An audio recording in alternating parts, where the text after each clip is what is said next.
Hello दोस्तों, मैं किशन और आज फिर एक नई कहानी लेकर हाजिर हूं जो महाभारत से है। तो चलिए शुरू करते हैं। महाभारत का प्रसंग है। महाभारत युद्ध समाप्त होने के बाद युधिष्ठिर राजा बन गए थे। पांडवों के परिवार में जब सही हो गया तो श्री कृष्ण ने तय किया कि अब मुझे द्वारका जाना चाहिए। श्री कृष्ण सभी से विदा लेकर द्वारका के निकल रहे थे।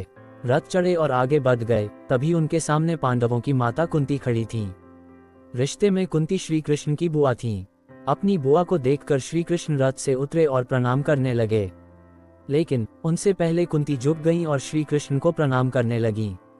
श्री कृष्ण बोले कि आप तो मेरी बुआ हैं, मैं आपका माता की तरह सम्मान करता हूँ। हर रोज मैं ही आपको प्रणाम करता हूँ, आज भी कर रहा हूँ, लेकिन आज ये क्या कर रही हैं? आपने मुझे क्यों प्रणाम किया? कुंती ने जवाब दिया कि कृष्ण, मेरे जीवन के कुछ ही वर्ष बाकी हैं। मैं जानती हूँ कि तुम मेरे भतीजे ही नहीं, भगवान भी हो। अब मैं तुम्हारी भक्त बनना चाहती हूँ। अब तुम जा रहे हो, लेकिन उससे पहले एक बार मेरे भगवान बन जाओ। श्री कृष्ण ने कहा कि ठीक है, भगवान से सभी लोग कुछ न कुछ मांगते हैं, तो आप भी मुझसे कुछ मांग लीजिए। कुंती ने कहा कि देना ही चाहते हो तो मुझे दुख दे दो। ये सुनकर श्री कृष्ण बोले कि आप दुख क्यों मांग रही हैं? आपके जीवन में कभी सुख आया ही नहीं। अब जब सब ठीक हुआ है तो फिर से दुख ही मांग रही हैं। कुंती ने जवाब दिया कि दुख के दिनों में तुम बहुत याद आते हो। कुछ दुख तो ऐसे हैं कि जब हम भगवान का कंधा पकड़कर उनके और निकट चले जाते हैं। हमारे जीवन में जब जब दुख आए हैं, तुमने ही हमारी रक्षा की है।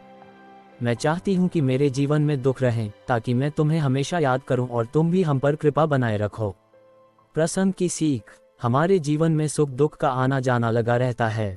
सुख के दिनों में तो हम प्रसन्न रहते हैं, लेकिन दुख के दिनों में धैर्य खो देते हैं, निराश हो जाते हैं, लेकिन ऐसा नहीं करना चाहिए। दुख तो रोज आएंगे। जब दुख का समय आए तो हमें भक्ति करनी चाहिए। भक्ति करेंगे तो साहस, धैर्य और आत्मविश्वास बना रहेगा और हम दुखों से लड़ पाएंगे। दोस्तों, कैसी लगी कहानी? अच्छी लगी हो तो चैनल को सब्सक्राइब शेयर जरूर करें। धन्यवाद।